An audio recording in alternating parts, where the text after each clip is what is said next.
Kendrick dropped the album of the year. When did Kendrick drop? Well, okay, so we're gonna have that conversation about quality, but here's the problem we're having this year. Nothing is sticking. Do you know what I mean? Nothing is sticking, bro. So none of these artists' albums are actually sticking. Oh, I'm about to win my bet. Oh, okay. I'm definitely about to win my bet.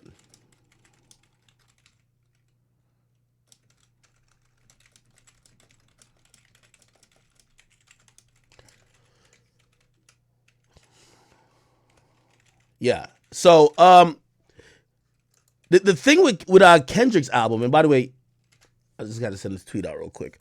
Yeah, the thing with Kendrick's album, I don't remember shit from it.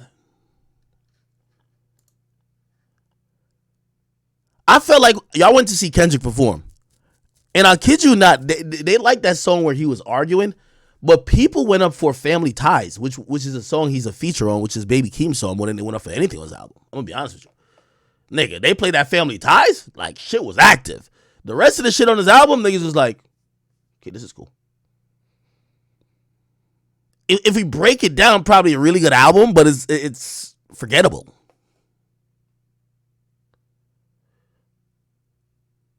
Somebody said you literally call Kendrick album a classic. Well, you're not understanding what I'm talking about. I'm not saying Kendrick album was trash. I'm talking about. I always said this.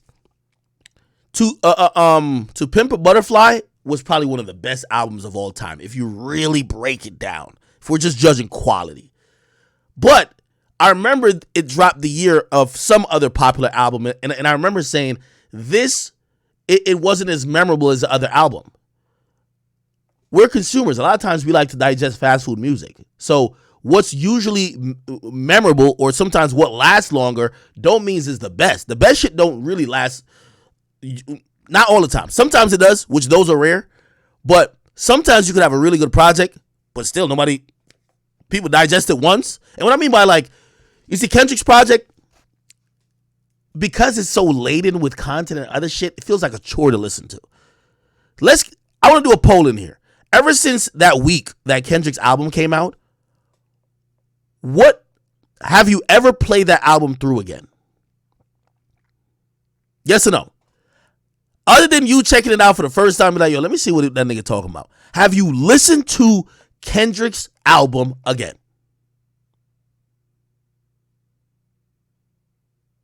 Somebody said if it's not memorable, that means it's not classic. No, that's not true. Because there's a lot of things, I ain't gonna lie to you, To Pimp a Butterfly has lived better over time. But that year it came out in, it was drowned out by a lot of other albums that had bigger songs and bigger moments. But To Pimp a Butterfly, I would believe everybody would accept that that's a classic. Like, put it like this, you know what I mean? And I'm not trying to down his project because I think that's a classic too. But like, think about 2018 Scorpion. That album was memorable because it had a lot of moments. It had like shit. It had name me some songs off of that bitch. It had God's Plan. It had I always forget what's on Scorpion versus the one that came before. Was Nice for What on that? I can't remember. Scorpion was ass. Now I think Scorpion's a classic. 7220. I'm gonna be honest. I think 7220 is like a classic, bro. Oh, Emotionless, Mob Ties, Nonstop, In My Feelings, Kiki, You Love Me. Yeah, no, that was. You see, that shit was memorable. You know why? That album lasted. You get what I mean? Like, this is how they do in the pop world. Like, all right, let me give you an example of albums lasted. Yo, granted, this is the biggest artist in the world. Bad Bunny, nigga, they're just dropping every song. Like the album been out for like 7 months. They're acting like every time they kind of prioritize a new single, they're acting like the shit is still new because there's new moments be made with it. The album's still living. You get what I mean? The album's still living in the culture.